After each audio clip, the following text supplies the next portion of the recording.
금요일 예레미야서 43장 1절로 13절 애굽에 도착한 하나님의 말씀입니다.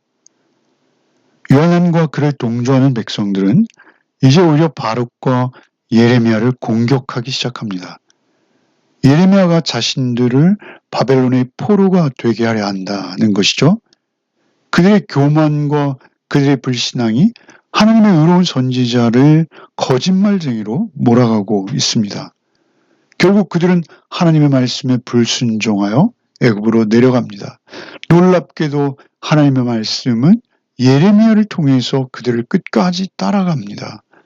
하나님의 긍휼과 하나님의 열심은 그들의 배반을 넘어서고 있는 것이죠. 먼저 1절로 7절을 읽겠습니다. 예레미야가 모든 백성에게 그들의 하나님 여호와의 말씀 곧 그들의 하나님 여호와께서 자기를 보내사 그들에게 이르신 이 모든 말씀을 말하기를 마치니 호사야의 아들 아사랴와 가레야의 아들 요한과 모든 오만한 자가 예레미야에게 말하기를 내가 거짓을 말하는도다. 우리 하나님 여호와께서 너희는 애굽에서 살려고 그리로 가지 말라고 너를 보내어 말하게 하지 아니하셨느니라. 이는 네리야의 아들 바룩이 너를 부추겨서 우리를 대적하여 갈대아 사람의 손에 넘겨 죽이며 바벨론으로 붙잡아가게 하려 함이라.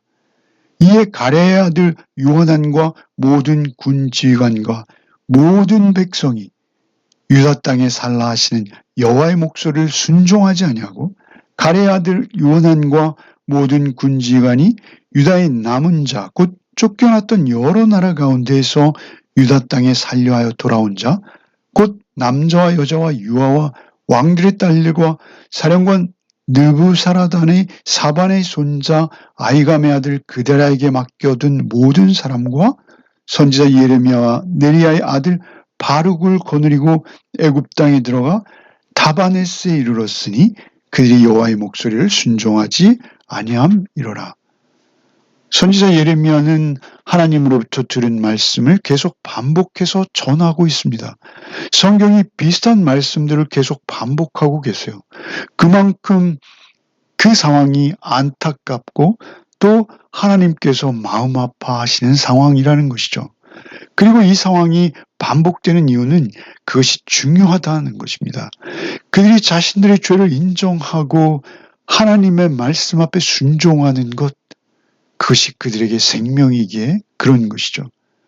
선지자가 말씀을 마치자 이번에는 그들이 선지자를 향해서 거짓말을 하고 있다라고 비난하기 시작합니다. 선지자를 공격하는 것이죠. 하나님께서는 애굽에 내려가지 말라 하지 않으셨다는 것입니다. 애굽에 내려가지 말라는 말을 하지 않으셨다는 거예요. 그들이 예레미야가 하나님의 선지자가 아니라고 생각했다면 애초에 그들이 선지자에게 하나님께 물어봐달라 이런 기도 부탁을 했을 리가 만무한 것이죠. 그들이 지금 거짓말을 하고 있는 것입니다. 예레미야를 향해 거짓말쟁이라고 욕하고 있으나 사실은 그들이 거짓말을 하고 있는 것을 그들 자신이 알고 있습니다. 스스로를 속이는 것이죠. 이제는 예레미야의 메시지가 마음에 들지 않자 메신저, 그 메시지, 하나님의 말씀을 선포하는 그를 거짓말쟁이로 몰아 공격하는 것이죠. 이 죄인된 특성은 근본적으로 자기가 듣기 원하는 메시지만 골라 듣는 거예요. 그리고 하나님의 진실한 말씀을 전하는 자를 향해 오히려 귀를 막는 것입니다. 듣기 싫어하는 메시지를 거부하며 부인하는 성향이 죄인들에게 있는 성향입니다. 유다인들이 애굽으로 가는 것을 이제는 더 이상 그 누구도 막을 수 없게 되어버린 것입니다. 그들에게 애굽은 이제 집념이 되었어요. 선지자도 심지어 하나님도 그들을 막을 수 없이 된 것이죠. 아니 그들의 결정을 지지하고 축복하는 말만 하나님의 말씀으로 그들에게 인정되는 것이죠. 그렇지 않으면 모두가 거짓말로 몰아붙이는 것입니다. 그들을 반대하기만 하면 그것이 하나님의 말씀일지라도 하나님의 말씀으로 인정하지 않습니다. 아니 거짓말이 되고 맙니다. 예레미야의 말을 받아 적고 있는 서기 바룩이 예레미야를 부추겨서 자신들을 대적하여 바벨론 군대의 손에 넘기거나 죽이려 한다는 것이죠. 그러나 바룩은 예레미야의 말씀을 받아 적는 서기에 불과합니다. 유다의 왕에게 생명을 걸고 바벨론에게 항복하라는 말씀을 직접 전했던 것은 예레미야 한 사람입니다. 그들이 거짓 주장을 하려고 하니까 말도 안 되는 논리를 동원하고 있는 것이죠. 심각한 것은 4절에 모든 백성이 그런 상태였다는 것입니다. 모든 백성이에요. 예외 없이 그 모든 백성이 그 요한한 일행을 따라가고 자기 발로 애굽을 향하고 있는 거예요. 언제나 그 나라와 민족의 내일은 지도자들에게만 있지 않습니다.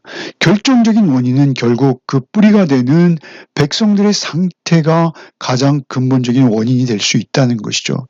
언제나 문제가 생기는 나라 또는 공동체, 그들의 원인은 어떤 정치적 리더십이나 경제적 불안의 요인이 되어서 공동체를 망가뜨리지 않습니다.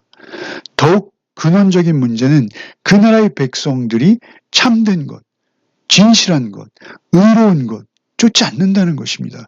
오히려 거짓된 것, 죄악된 것, 불의한 것을 쫓아서 살면서 그것이 자기에게 유익하다는 착각에 빠져 있습니다.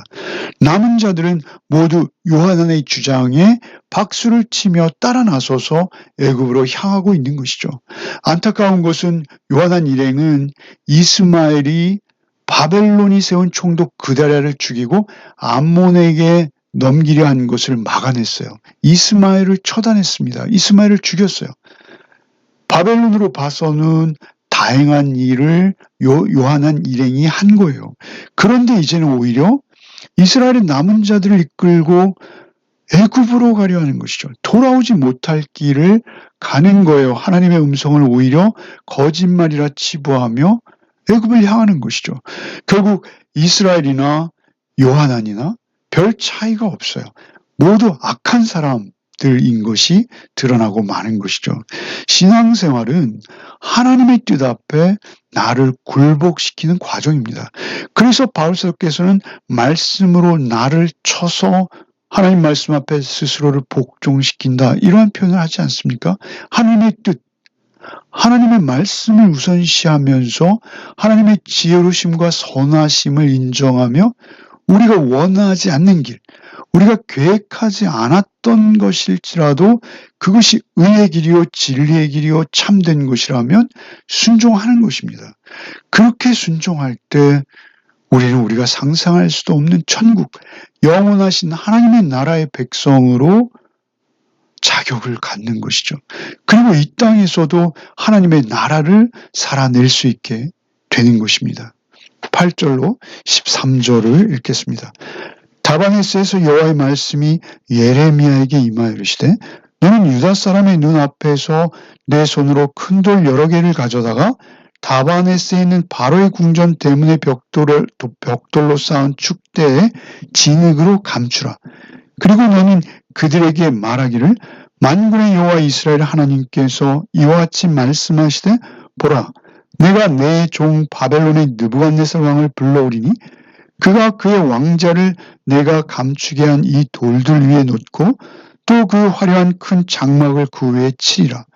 그가 와서 애굽 땅을 치고 죽일 자는 죽이고 사로잡을 자는 사로잡고 칼로 칠 자는 칼로 칠 것이라. 내가 애굽 신들의 신당들을 불사르리라. 느부갓네살이 그들을 불사르며 그들을 사로잡을 것이요 목자가 그의 몸에 옷을 두른 같이 애굽 땅을 자기 몸에 두르고 평안히 그곳을 떠날 것이며 그가 또 애굽 땅 벳세메스의 석상들을 깨뜨리고 애굽 신들의 신당들을 불사르리라 하셨다 할지니라 하시니라. 예레미야는 다시 한번 하나님의 말씀을 상징적인 행동으로 증거하라는 명령을 받게 되는 것이죠. 큰 돌 몇 개를 취해서 애굽의 바로가 다마네스에 오면 머물 궁궐의 입구에 묻으라 하십니다. 유대인들이 모두 지켜보는 가운데 그 돌들을 묻고 그 돌들을 묻은 자리에 느부갓네살의 보좌가 세워질 것이다 라고 예언하게 하시는 것이죠. 그들이 느부갓네살을 피해서 다마네스까지 도망왔습니다.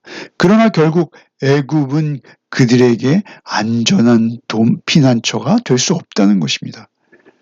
바벨론은 애굽도 치고 불사르고 정복하게 될 것이다 하십니다. 하나님께서는 바벨론을 내 종이라 하십니다. 하나님께서는 바벨론을 몽둥이로 심판의 도구로 사용하셔서 애굽도 칠 것이요 그것까지 칼과 기근과 전염병을 보내겠다 하시는 것이죠. 이런 상징적인 예언이 담긴 표현을 예레미야는 이미 여러 차례 보여줬습니다. 뱃띠를 땅에 묻는 행위, 토기장의 집에 갔던 행위, 아나돗의 밭을 사는 행위, 이런 행위들을 통해서 하나님께서는 이스라엘에게 시청각 교육을 여러 번 하셨습니다. 그 모든 일들의 의미는 그들에게 확실히 전달된 바 있습니다. 이제도 다시 또 그러한 상징적인 행위로 경고하시는 것이죠. 하나님의 말씀은 핑계할 수 없을 정도로 치밀하고 시각적이기까지 합니다.